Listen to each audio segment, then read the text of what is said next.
growing up and our oppressors, right? What did they look like?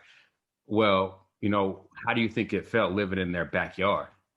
Being that one person of no, like you're the only black person in the school, so they don't forget that you're black.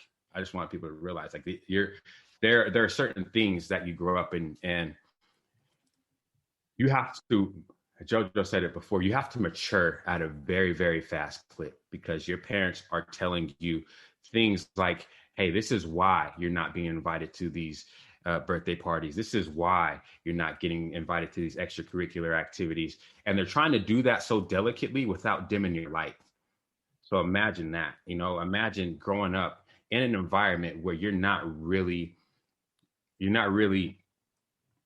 identified by either side. Like no side is happy to take you, but your parents still got to give you that light to keep you going, throughout your whole life. So that was the biggest struggle for me, is not being quite black enough. But then, even my white friends saying, oh, you're not what I really see when I see black people. You're kind of whitewashed. And it's like, what the fuck? Like, how can you tell me?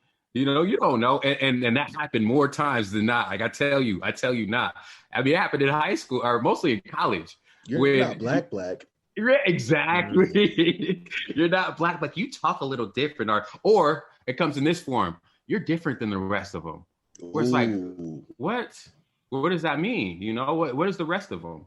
What is that? So I say all that to say, man, although there is privilege, and I will happily say that I'm blessed with the privilege that I have, the perspective that I have, there's a lot of downside to it too. There's a lot of identity issues that you may encounter when you're growing up in that type of environment, because again, you're the one of none. You're the one example that they have of a black man outside of seeing what's on TV. And we know what happens to the black man on TV. You know what that image looks like. So, that's to elaborate on your question. Nice. I mean, I think that's is crazy to think about. Like we think about like Rojo's struggle and like, man, that's extremely difficult, man. How is anybody gonna make it out? And then and of course, which is a big issue today, is mental illness. We're talking about it, and I think the identity issues really go into that. It's like, who am I? Like my parents are telling me I need to be raised here and talk this way and walk this way and make sure you give this person respect, this when you encounter police, do this and that. And I'm not accepted there. And then next, because I'm here, I'm not accepted back with my culture. And it's just like, where do I fit in? What do I act like? What do I do? And I think there's so many difficulties on so many sides. So not only are we having systematic difficulties as far as putting you into a complex, but we have cultural difficulties where our own people, we're beating ourselves down. So it's like, where do we go? What do we need to do with all of that?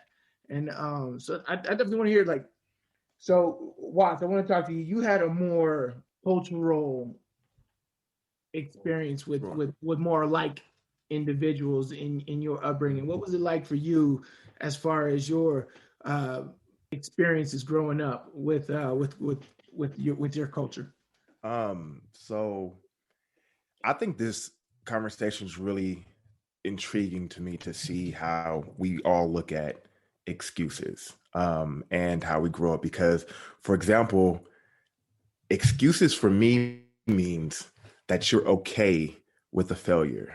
You make an excuse like, oh, I didn't have the resources that other people did. And not to say it's not true, but when you make that excuse in your head, you're like saying, okay, well, that's why I didn't make it. And it's mentally, if you're talking about mental, you're making it mentally okay that whatever you sought out to do or be is okay that you didn't get it because of this excuse, whatever that excuse is. You know what I mean? So a lot of times I look at excuses as I'm creating this idea to make it okay mentally in my mind that, okay, I didn't make my goal. So if I go off of what Rojo says and Mook says, with Rojo, I still believe that growing up, when someone is trying to instill education on you and that you want to be the best, you need to go to college and things like that, having the excuse that you don't have the resources is so true. But there is a point when you have to want it enough, and we understand that sometimes the way we get to college is a lot different than how Bob or Tom got to college. They had the resources a lot easier, so we have a lot more obstacles. But we have in this group an example of someone that didn't have the resources and walked to the college just to get an opportunity. That's what I'm talking about, is that we have excuses, but if Rojo didn't go to the college and try, the excuse would have been, I don't have resources. It's hard for me. You feel what I'm saying? Sometimes it would have been okay. It would have been okay. Because it's true. You feel me? See, and I want to comment on. I wrote it down. So what you're saying is perfectly right. Mm-hmm. It's not is the excuses, yeah, but when you're living in this situation where you don't understand that there are resources, that's the difference. When you're in the inner city, don't nobody mention about the resources. Don't nobody mention going to college. It's not nobody that's there that's like what we're doing now, where it's capable, like, hey, you could do this. When I was growing up, I knew for a fact that it's like, okay, the closest I can do is graduate. I didn't understand that there was resources until when I was able to get out of LA. When I came to Utah, that's when I started like, oh man, like it's scholarships for inner city kids that nobody even talk about. Like it's like, oh, it's like your school got like for lunch at Highland High School out here in Utah. It's like, oh, you get to go, you get to leave the school. Like what? Like I have never even heard that before. So it's about the resources that's available. You understand that just becomes normal. You start feeling like that's just how it is. But then when you step out of it, that's when you start seeing things that's like, wait, like you have a tutor that's teaching you the SAT class, like that stuff that you just don't have the availability when you're in the inner city. Don't nobody talk about it because don't nobody want to come and share it. Can I jump real quick? Mm-hmm. Now let's just go on a limb and say that was put in place by design.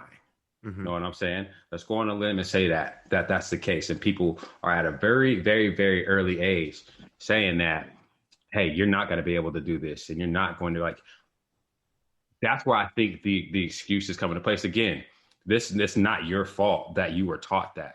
Right. But I think as a people, we got to realize and be able to dissect that, to be like, okay, why is it that this this area has this predicament, and this is the same thing that they will not think that they can outlive this predicament.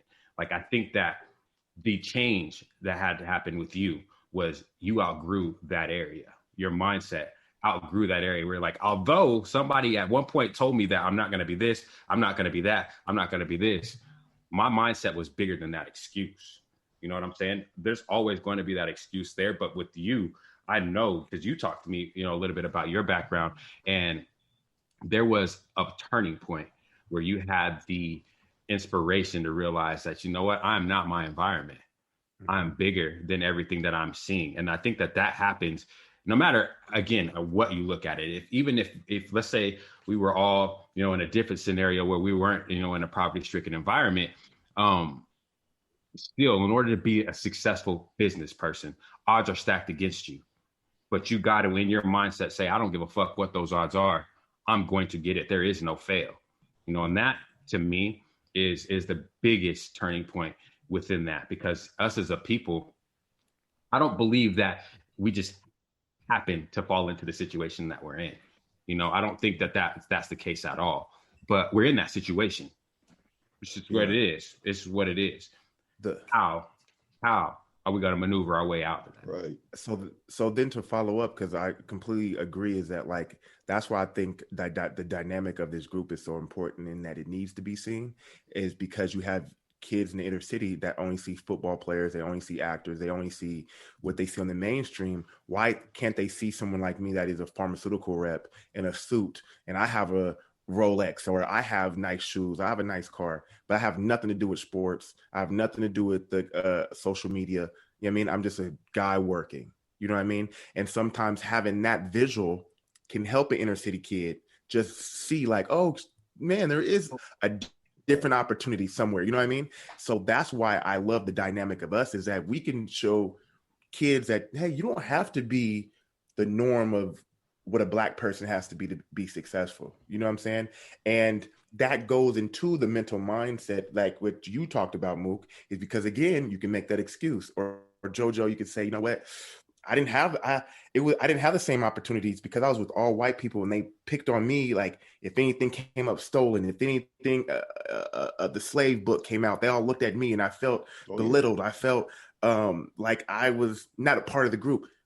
And they say, like, why didn't you do such? Well, that's your excuse, is because I felt like this. I didn't participate. I didn't, you know what I mean? So in my mind, an excuse is a way for you mentally to say, hey, I didn't make it because of whatever. You know what I'm saying? So, but it's hard because it's really a mental mindset that we play with ourselves, no matter where you're from.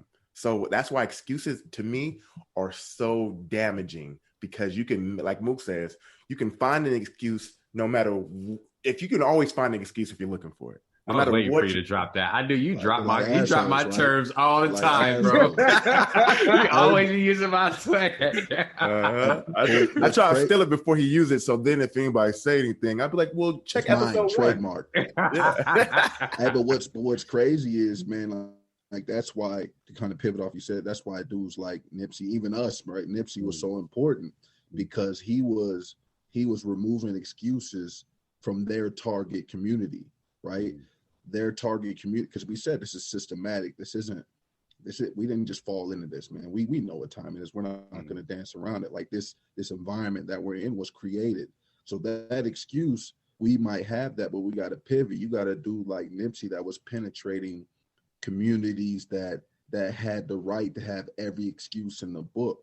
And you got something like this will change your life. You know what I'm saying? This access to money, Bitcoin, financial literacy, information, right? Like he was changing the game, because it was like the worst of the worst communities was getting the access to that information that we're all talking about. And it's like, bro, if all those communities across the country had that same access, we're on the same mind state, bro, we changed the world. That's trouble. You know, we change all our generations in one sweep. You know what I'm saying? Like, and that's what's unique about the time we're in. It's like we have so much access to information now. And I hate saying there's still no excuses, because there's still shit we got to deal with. But now more than ever, it's like this is a time that we can do like the ultimate pivot as a culture, right? Because you know it'll be crazy. Because it's like we got every right, man. We got every right, but we also, man, we got too much working for us right now. We still gonna have to deal with hurdles. Please believe that shit's never going anywhere. But we got access right now. Like, we about to infiltrate. You know what I'm saying? Hey, real quick. And you, go ahead, I was gonna because I know you're gonna hit Jules. But even if you are someone that's young and you have no idea what to do, you can go on Instagram and type in ways to make money. And there'll be different ways to make money other than your norm. You know what I mean? Like, or if it says scholarships, like all you have to do is just think about it and type it in your phone, and it will give you all these different resources, at least to open your mind to. You know what I mean? You don't even need someone to come to your house and be like, hey, have you ever thought about being a pharmaceutical rep? No, but you could literally click it on your phone and that might come up if you're at least interested. Right. So now our only issue is the mindset. That's the hurdle right now, is the mindset, because we got access if we want it. You know what I'm saying? Before, I couldn't just pull up to the public or to our library, you know what I'm saying? Or I didn't have this at my school. I had that, or before it was like, it was legit barriers of entry. Like right now, nah, bro, we all got these. Bro, before you can get every book now. You can get every book.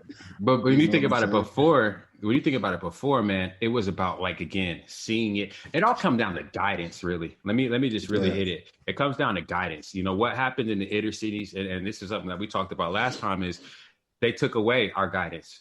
They systematically set up things to take away, fathers in our family. They systematically, Leaders.